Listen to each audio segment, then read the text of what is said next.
Chapter 3. Aunt Scarlet. "We need to speak with your father," the woman said. The statement was simple enough, but Silas froze with fright. He felt his fear rise up inside him. His mouth wouldn't move or make sounds. It was as if he was paralyzed. Who were these strange people, and what did they have to do with his dead aunt? He couldn't move, let alone speak. He stared at them in terror. A hand grabbed his shoulder. Silas nearly jumped out of his skin, adrenaline shooting through him, and reanimated his limbs, as if hit by a bolt of lightning. He sprang into action and whipped around, but it was only his dad. "Yes, I'm Mr. Reyes."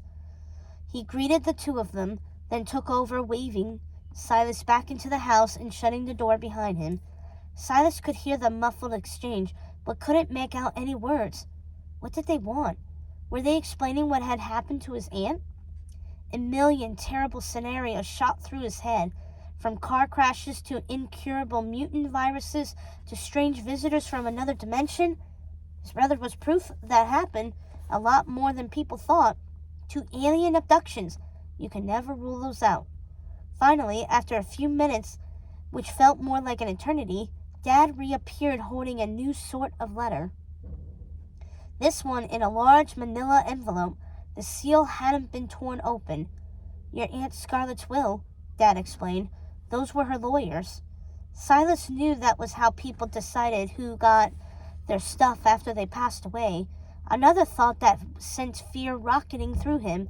He didn't want her old things. How creepy. When Dad opened the envelope, tearing open the seal, and read the will, he went from the grief-stricken to surprised, to confused, to downright excited. "This is it!" he exclaimed. "I'm still saddened by her passing, but your aunt didn't want to leave us with nothing. Her will might be exactly what our family needs right now." "Dad, are you okay?" Silas asked, feeling worried about his father's mental state. Lately, since losing his job and now his sister's death, he'd been all over the place, crying one minute, then on his knees praying the next, then back to optimistic and joking around. Dad glanced up with a wild look in his eyes. "Okay, I'm more than okay," he said, waving Aunt Scarlet's will around. "Son, don't you see? This is the answer to all our prayers, the overdue bills, the mortgage payments, the job hunt." Silas frowned. "What do you mean?" Of course he knew that his parents had some money troubles. He knew about the pile of bills stacked up high on the kitchen table. He had seen their angry red warnings that read past due and foreclosure warning and collections. But he didn't understand how a letter from Aunt Scarlet solved all their problems. "No more hurricanes either," Dad went on. "No more humidity, dry air and clear skies for miles." Dad grabbed him and hoisted him onto his shoulders, parading him around the living room just like old times before he lost his job. Silas's heart leapt. Fun Dad was back, though he didn't understand why exactly. Adults could make no sense, he learned. They skipped around the room like that, thump, thump, thump, and then, wah! They'd woken the baby. Dad froze, and so did Silas. They both knew that was a very bad thing. A few seconds later, the crying hushed, but Mom tramped down the stairs, finally awake though not fully alert. Not a good sign. She furrowed her brow in annoyance. "What's all the racket?" she asked sleepily, clutching George, who was feeding to her chest. He was always sucking milk from her. "We're moving to Arizona," Dad said, tipping over and dumping Silas onto the couch. "What do you mean we're moving?" Mom asked, placing the baby over her shoulder and patting him on the back. She echoed Silas's shock and confusion. "To Arizona? Of all the crazy ideas, Ricardo Reyes, are you serious?" Now she sounded near the end of her wits, though Silas wasn't sure what wits were exactly. And she'd used his father's full name. Another bad sign. "But Dad, this is our home," Silas added in a soft voice, tugging at his dad's sleeve.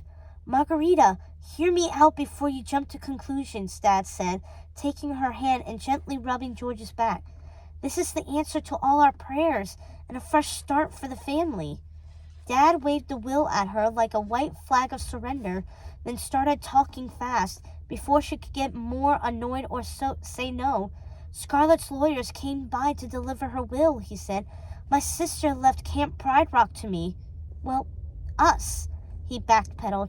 And don't you see? The camp is the solution to our problems. She left us the camp?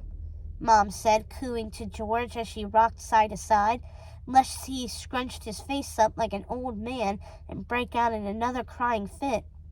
It was like she was dancing too, but in a different way, far less joyous way.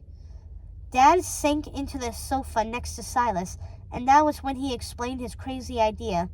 Right, we can move to the camp and fix it up, then reopen it for campers next summer, Dad said, sounding more excited as he went. We can't afford this house anymore, and I need a job. Best thing is to sell it. We can live at the camp in Scarlett's old cabin while we work on it and then run it. You really mean it? Move to Arizona? Mom said, sounding unsure. It was how Silas felt. Dad went over and took Mom's hand. Apparently, it needs a bit of work, but nothing a little elbow grease can't fix. My experience in the cruise industry should translate perfectly to running a summer camp for kids. It's the same thing, like a cruise adventure in the desert. You're sure about this? Mom said, patting George on the back and peering at his face. He burped and making both parents chuckle and coo at him. Since when was burping cute? If Silas did that in front of everyone, he would be chastised for not having manners, not praised. Yes, I'm sure, Dad said right away. Margarita, think about it. Arizona is nice and warm, but without the humidity. It'll be the perfect place for raising our boys. Get them out of the crowded city. Less pollution. This is the best decision for our family. And, well, yes, Mom said. Tears sprang to his eyes. It's what my sister would have wanted, he said, emotion swelling in his voice.